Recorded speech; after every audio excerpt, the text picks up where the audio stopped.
Ang nakaraan. Hindi magpaniwala itong si Amanda kung bakit ganito ang kinalabasan sa kabila ng paghahanap niya ng trabaho. Ngayon ay magpapakasal ito sa taong hindi naman lubosang kilala. Nakaharap siya ngayon sa salamin. Pinagmasdan nito ang suot-suot niyang wedding gown. Hindi niya alam kung tama ba ang kanyang naging desisyon. Alam niyang mali ang makisawsaw sa papanggap lalo na sa isang matanda. Ngunit natatakot itong si Amanda na masira ang kanyang buhay kung hindi sasang-ayon sa kagustuhan ng lalaki dahil mahalaga pa rin sa kanya ang kapakanan ng kanyang mga magulang. Naku ma'am, ang ganda niyo po sa suot niyong yan. Panigurado po na may love sa inyo si Mr. Jiro. Kahit na nga wala kayong makeup ay lutang pa rin ang gandahan niyo. Naku, maraming salamat po. Ilang minuto lamang ang nakalipas ay sinundan na sila ng organizer dahil ilang minuto lamang ay magsisimula na ang wedding ceremony. Natapos ng makeup, umalis na rin ang dalawang makeup artist. Tumayo itong si Amanda, hindi niya napigilang tingnan ang sarili sa harapan ng salamin. Maya-maya pa may tumawag sa kanyang pangalan para samahan ito patungo sa lugar kung saan maganap ang wedding ceremony. Paglabas na sa naturang pintuan ay tumambad sa kanyang harapan ang hallway na napalibutan ng mga bulaklak. Isa lamang ngayon ang sa kanyang isipan na talagang mayaman ang taong ito na nag-alok sa kanya ng kasal. Mabuti na lamang at tumayag siyang tanggapin ang alok nito dahil paniguradong kaya nitong gawing komplikado ang kanyang buhay, pati na rin ang kanyang pamilya. Hindi niya lubosang maisip na totoo ang kanilang kasal. Dinaluhan ito ng maraming bisita, bagamat alam niyang isa lamang itong pagpapanggap sa harapan ng lahat. Ngunit kailangan niyang lunukin ang kanyang pride para sa ikabubuti ng pamilya. Huminga siya ng malalim habang nakatingin sa unahan. Kitang-kita niya ang lalaki nakasuot ng isang magandang tuxedo. Hindi niya makipagkakaila na gwapo talaga ang lalaking iyon na nag-alok sa kanya ng kasal at hindi na rin siya lugi dito. Pero lagi pa rin sumasagit sa kanyang isipan ang ugali ng lalaking iyon na tingin dito sa bawat tao ay kaya niyang bayarin ng pera.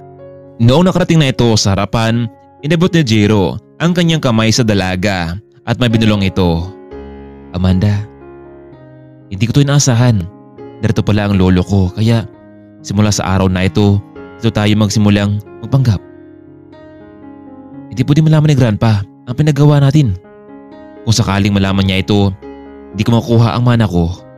Hindi rin mapalagay itong si Amanda na makita niya ang matandang lalaki na nakatitig sa kanya. Pero hindi niya na lamang ito pinapansin. Inisip na lamang niyang ang lalaking iyon ang magdala patungo sa pagbabago ng kanyang buhay. Amanda, mula ngayon, lagi mo ihanda ang sarili mo. Lalo na kung may nais tanong ng lolo ko. Parang nawala sa sarili itong si Amanda at hindi niya masagot ang katanungan. Amanda Samonte, minamahal ba ang lalaking ito na nasa iyong harapan ngayon? Amanda, nakikinig ka ba sa sinabi ng father? Naku, pasensya ka na, Jiro. Opo, father. Mahal ko siya. Dahil mahal niyo ang isa't isa, now Jiro, you may kiss the bride. Laking gulat ni Amanda dahil hindi naman kabilang sa napag-usapan ang paghalik sa kanyang labi. O bakit Amanda? Huwag mo sabihin na hindi ka magpapahalik sa akin.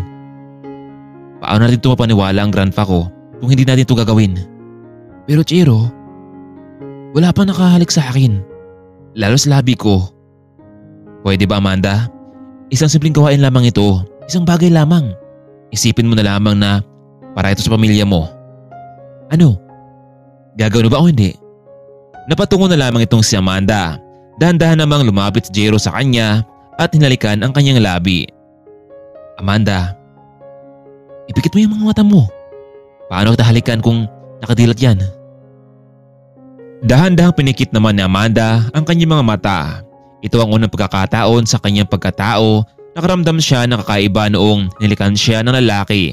Pero alam niyang bahagi lamang ito ng kanilang napagkasunduan. Maya-maya lamang nagsalita na ang pare. And now I declare, husband and wife.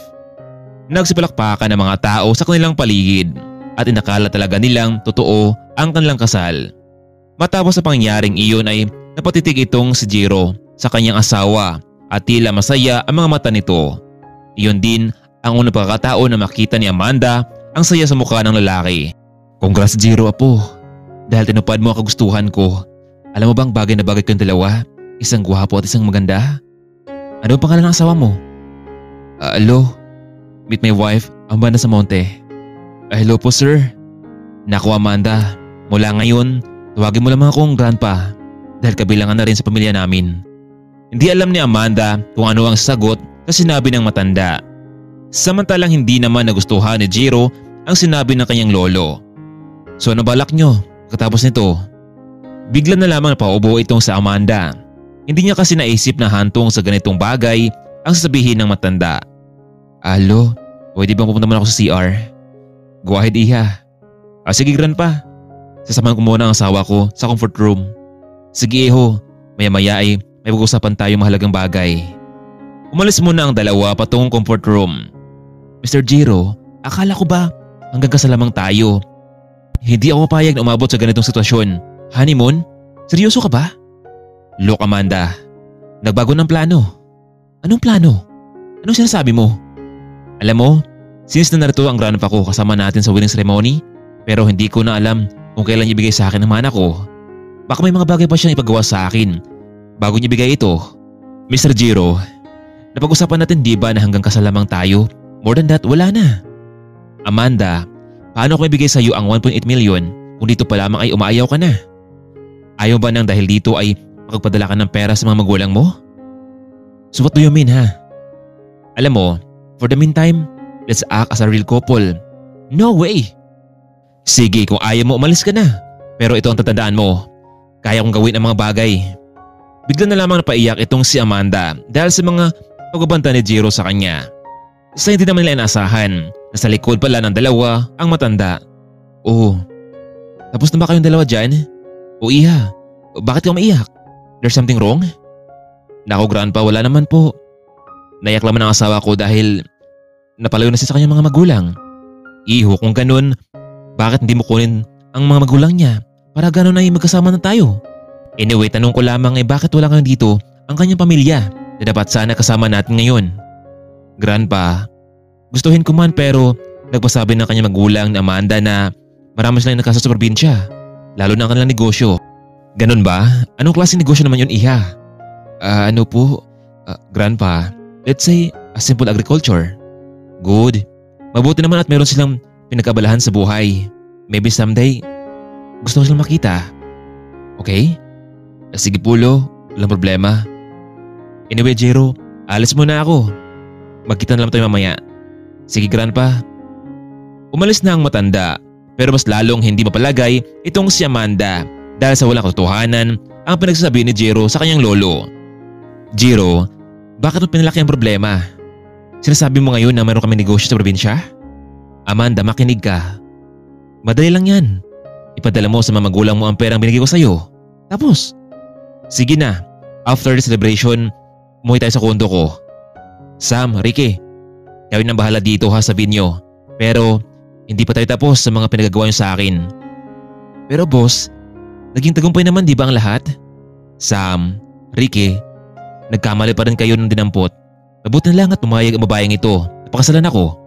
Kung hindi ay baka hanggang ngayon lamang kayo dito sa trabaho na to. Ano kaya ang magiging buhay ni Amanda kasama si Jiro sa kondo? Ibibigay kaya ni Don Luis ang pamanang matagal nitong hinihintay? Kaya mga kaibigan, huwag po nating kaligtaan ang sunod na kabanata sa ating part 3. Kung nagustuhan nyo ang ating part 2 ay huwag kalimutang mag-like at mag-subscribe. Maraming salamat po. Abangan ang ating part 3.